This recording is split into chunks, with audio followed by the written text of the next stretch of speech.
कथाव्यास भगवान बापू हुए महामंडलेश्वर। भगवतानंद गिरी महाराज महामंडलेश्वर पद पर हुए पट्टाभिषेक और अखाड़े के पंच संत महंत और महामंडलेश्वरों की उपस्थिति में अभिजीत मुहूर्त में हुआ पट्टाभिषेक।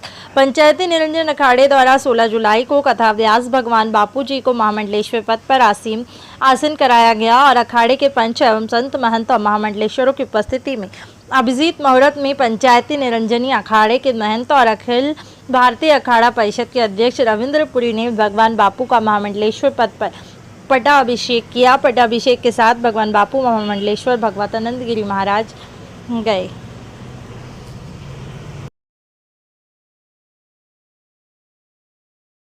मैं तो विगत 33 वर्षों से भगवान की कथा गाथा था, आप सब लोग जानते हैं। लेकिन पंचायती निरंजन अखाड़े का ये बहुत बड़ा उपकार हुआ है कि कुछ महाराज जी मान श्री रविंद्रपुरी जी ने और समस्त हमारे अखाड़े के महंतों ने, पंचों ने ये निर्णय लिया कि कथा गाई है, धर्म का प्रचार किया है, लेकिन अब आपको हम अखाड़े में सम्मिलित करते हुए महामंडलेश्वर का पद अब महामंडलेश्वर बनने के बाद में धर्म के प्रचार के लिए और धर्म के लिए क्या क्या आपने एक गाइडलाइन बनाई है, क्या करने वाले हैं? अखाड़े की मर्यादा के अनुसार जो काम अखाड़े के निर्देशन में होंगे वो करूँगा और धर्म प्रचार जिस तरह से कथा के माध्यम से हम कर रहे हैं वो जारी रहेगा। हमारे आश्रम में गुरुकुल अभी वर्तमान में भी चलता है, आगे भी चलता रहेगा। भक्तों के आने की व्यवस्था है, वो चलती रहेगी। भंडारा होता है, वो चलता रहेगा।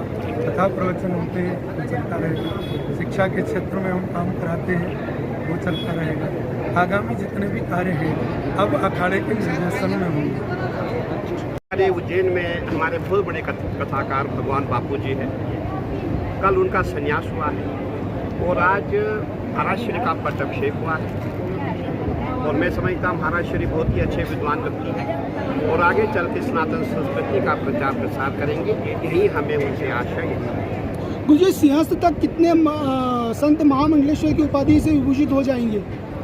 देखिए, अभी सिंहस्थ जो यहाँ उज्जैन की अगर आप बात करेंगे अभी बहुत दूर है। अभी हमारा जो है उज्जैन प्रयागराज का जो कुंभ मेला आ रहा है उसके बाद ही जो है यहाँ की चर्चा होगी। सबसे पहले जो उज्जैन अपना प्रयागराज जो कुंभ आ रहा है उसमें जितने भी हमारे संत महात्मा हैं, पूरे हिंदुस्तान के नहीं पूरे विश्व के जितने भी संत हैं सभी जो है प्रयागराज में आएंगे, प्रयागराज में स्नान करेंगे और अपना जो भी हमारा नित्य का कार्यक्रम होता है वो सब प्रयागराज में होगा। और जितने भी संत महात्मा है, जितने भी हमारे पूरे विश्व के महात्मा है, अगर आप देखेंगे ऐसे ऐसे संत महात्मा आते। मुझे किसी ने कहा, बोले महाराज जी हमारे कुछ संत जो है अंबानी जी के बड़े बड़े भारत के संत शादी में गए थे। मैंने कहा भाई बड़े बड़े संत हिमालय में रहते हैं, बड़े बड़े संत जो है हमारा जो नर्मदा खंड है वहाँ रहते हैं, वो किसी के वहाँ नहीं जाते। तो जितने बड़े बड़े संत आपको देखने, उन संतों को देखने के लिए आपको प्रयागराज आना पड़ेगा। वो जो तपस्वी संत है, जिनमें शक्ति है, जिनमें ऊर्जा है, जिनमें बल है, जिनको वाकई भगवान का साक्षात्कार हुआ है, वो संत आपको प्रयागराज मेले में मिलेंगे। मैं सबको यही कहता हूँ कि आप सभी जितने भी हमारे भक्तगण हैं, भाई बहनें, जो भी माताएं हैं, सभी प्रयागराज में आए और संतों का दर्शन कीजिए और अपना लाभ